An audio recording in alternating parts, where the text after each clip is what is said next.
Bismillahirrahmanirrahim. Alhamdulillahirabbil alamin. Ar-Rahmanir-Rahim. Maliki yaumiddin. Iyyaka na'budu wa iyyaka nasta'in. Ihdinas siratal mustaqim. Siratal ladzina an'amta 'alaihim ghairil maghdubi 'alaihim waladdallin. Amin. Okey.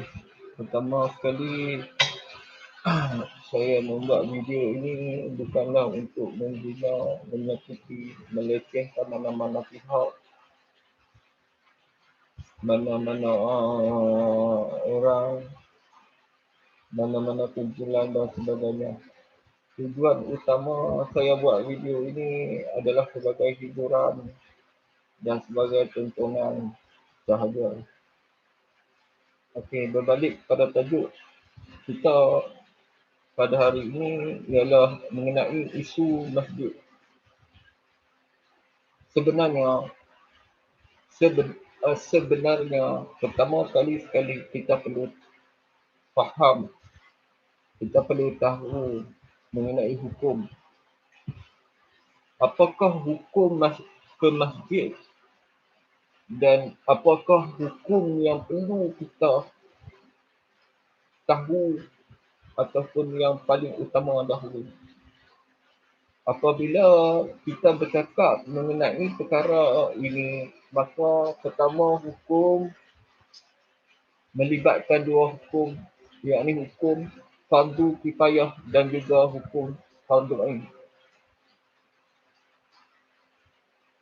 Hukum fardu ain bagi diri kita adalah yang lebih utama, yang perlu kita ketahui semasa COVID ini ialah untuk menjaga kesihatan diri kita sendiri.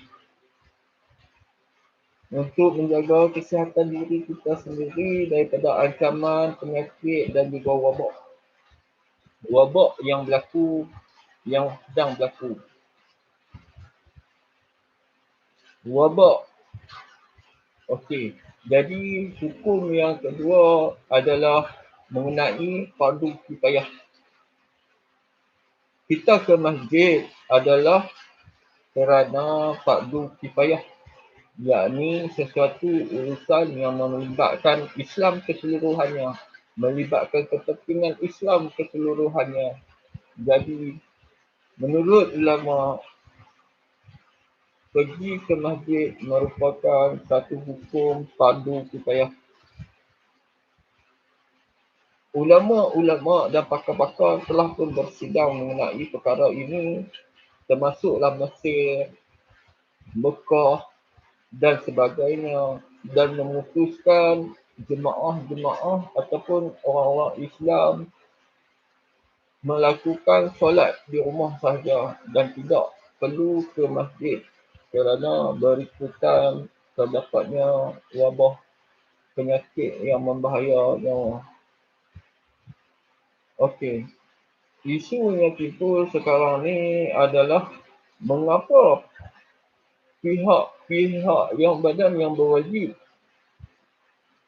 tidak mahu memberikan ruang dan peluang untuk melakukan solat di masjid dengan kaedah cara, mungkin dengan cara berpakaian penuh PPE, mungkin dengan cara memakai penutup muka dan memakai pakaian-pakaian keselamatan yang lain dan membolehkan mereka menunaikan solat di masjid. Kita mengambil contoh seperti negara Indonesia, Aceh. Mereka tidak menghiraukan arahan penguasa ulil amri agar tidak melakukan solat beramai-ramai di masjid. Namun mereka tetap juga bersolat beramai-ramai di masjid.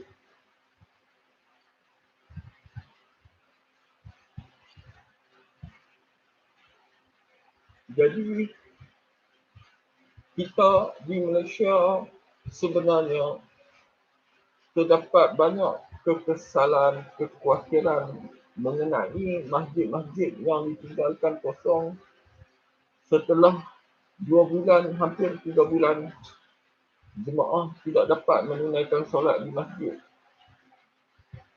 Berikutan masih adanya wabak COVID-19 ini.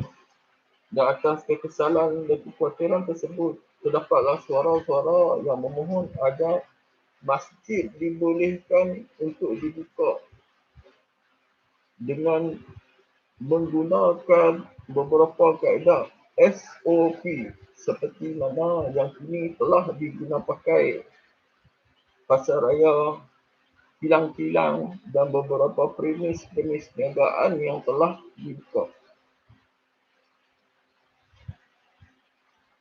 Begitu juga perlu dibukakan masjid untuk umat Islam menunaikan solat di masjid dengan mengikuti garis-garis panduan SOP yang perlu ditetapkan oleh Jabatan Agama Islam agar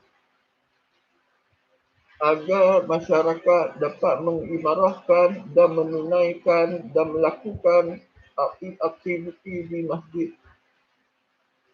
Terdapat beberapa cadangan, beberapa saranan yang telah dikemukakan kepada Jabatan Agama Islam Malaysia untuk diperhalusi, seperti mengadakan satu SOP, Standard Operation Procedure, yang mana menetapkan jumlah jamaah yang perlu hadir pada solat-solat yang penting, terutama solat Jumaat.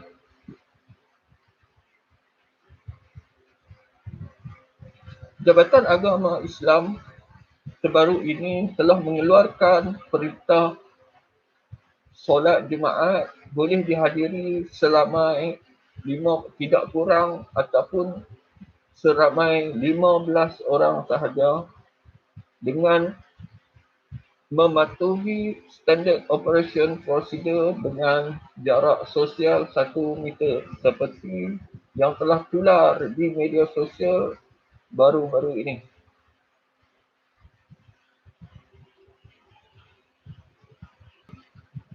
Namun dihadiri hanya 15 orang.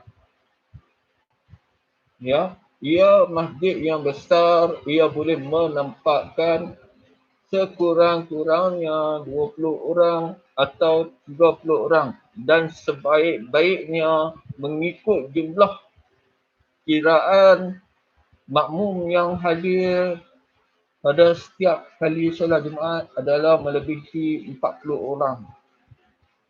Bermaksud di sini mengikut kapasiti masjid tersebut.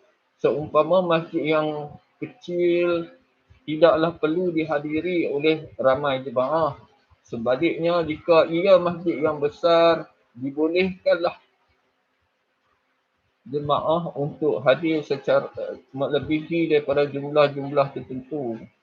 Setiap jemaah yang hadir untuk menunaikan solat ini perlu mengikuti garis panduan Standard Operation Procedure sama seperti dilakukan di pasaraya, di kilang-kilang dan di mana tempat awam sekalipun, ia juga dilakukan di masjid. Dengan ini, masjid dapat diimarahkan kembali dan solat dapat dilakukan kembali.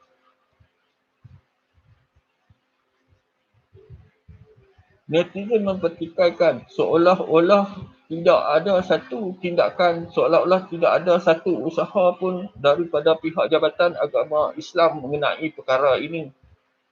Dan ini menimbulkan persepsi satu pandangan dan juga pertikaian daripada netizen di laman Facebook dan juga di media-media sosial, dan juga kedengaran kritikan beberapa pihak NGO dan sebagainya telah juga bersuara mengenai isu masjid ini. Jabatan Agama Islam seharusnya mengambil upaya yang lebih dan mengambil satu usaha yang lebih. Yang usaha tersebut adalah bertujuan untuk membolehkan umat Islam kembali kepada masjid dan kembali menunaikan solat di masjid secara berjamaah, terutamanya solat Jumaat.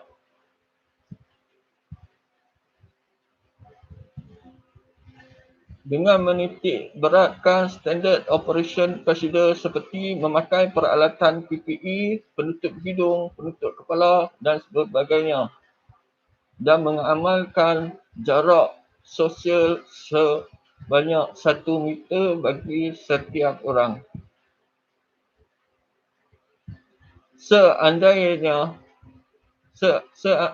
Seandainya perkara ini dapat tidak dapat dikenapasti, seumpama kita tidak tahu bila akan berakhirnya COVID-19 ini, dan selama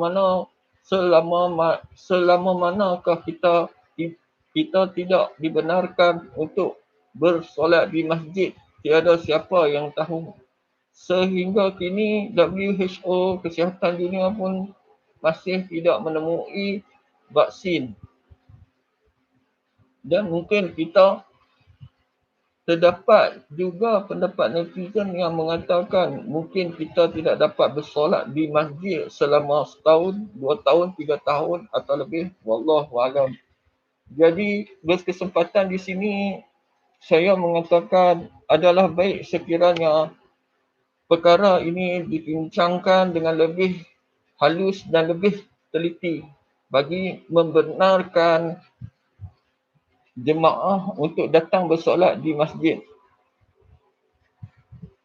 Saya menyambut baik atas keputusan Jabatan Agama Islam untuk membenarkan 15 orang atau kurang sewaktu solat Jumaat. Bagi saya, janganlah ia dilakukan sekadar pada solat Jumaat sahaja. Sebaiknya ia dilakukan pada solat fardu-fardu yang lain. Seandainya itu adalah memadai bagi permulaan ini. Seperti Zuhur perlu dihadiri oleh 15 orang. Asar perlu dihadiri oleh 10 orang. Maghrib perlu dihadiri oleh 15 orang. Dan Isyak perlu dihadiri oleh 5 orang. Dan sebagainya. Namun, ia juga perlu dilihat daripada kapasiti masjid itu. Seandainya masjid itu besar, perlulah menambah lagi jumlah orang. Jika masjid itu terlalu besar, sangatlah pelik dan dungu jika dikatakan masjid yang besar itu hanya mampu menampung 15 orang untuk solat. Baru-baru ini terdapat juga segelintir pihak daripada netizen yang menyoalkan tentang keadaan Jabatan Agama itu sendiri dalam falsafah mereka, dalam usaha mereka mengenai perkara berat seperti masjid ini yang dipandang sangat berat. Kerana masjid adalah syiar Islam. Masjid adalah penempatan Islam. Masjid adalah kepentingan orang-orang Islam yang menjadi sesuatu keperluan bagi orang Islam. Di mana peranan masjid itu adalah sangat besar. Ia berperanan di dalam satu institusi kampung. Ia juga boleh menjadi pusat bantuan. Ia boleh juga menjadi pusat informasi dan sebagainya. Pada zaman Nabi SAW, Masjid Nabawiyah, Nabi SAW selalu bersama sahabat bermuzakarah di dalam masjidnya, merancang di dalam masjidnya dan juga melakukan apa saja sebagai tempat perjumpaan adalah masjid. Dan masjid merupakan satu tempat yang istimewa, satu tempat yang sangat dekat di hati orang-orang Islam. Dan seandainya perkara ini tidak diambil berat, perkara ini tidak dirincik dengan berat, maka ia menjadi banyak persoalan dan banyak fitnah akan berlaku di kalangan orang-orang Islam sendiri.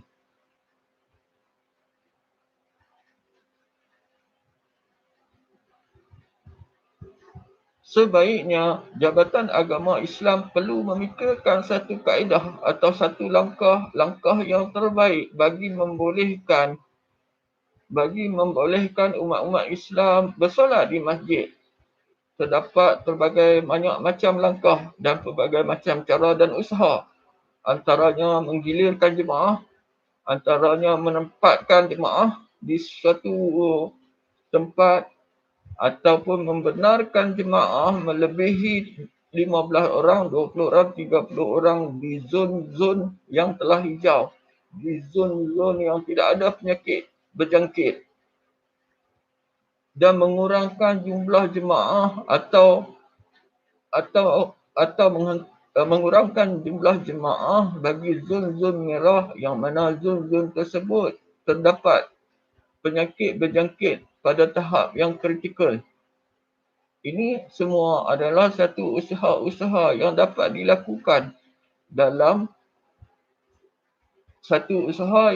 dilakukan untuk mengembalikan umat Islam agar bersolat di masjid.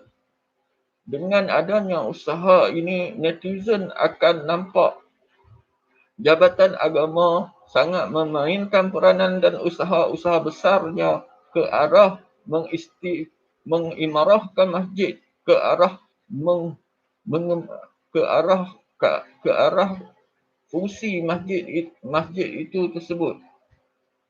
Seandainya perkara ini tidak dilakukan, seandainya perkara tiada usaha yang dilakukan, netizen akan mula mengkritik, akan mula menghantar, mengkecam Jabatan Agama Islam atas apa usaha yang dilakukannya, dan netizen mula-mula tertanya-tanya dan akhirnya ia akan menjadi satu fitnah kepada Jabatan Agama Islam. Sebagai contoh, saya katakan di sini, di mana negeri yang telah hijau, yang telah bebas daripada COVID, mungkin setiap kampung dibolehkan jemaah untuk bersolat kerana negeri itu telah bebas daripada wabak COVID. Dan jumlah jemaah perlu ditetapkan dan juga satu langkah-langkah SOP, Standard Operation Procedure, perlu digunakan pakai semasa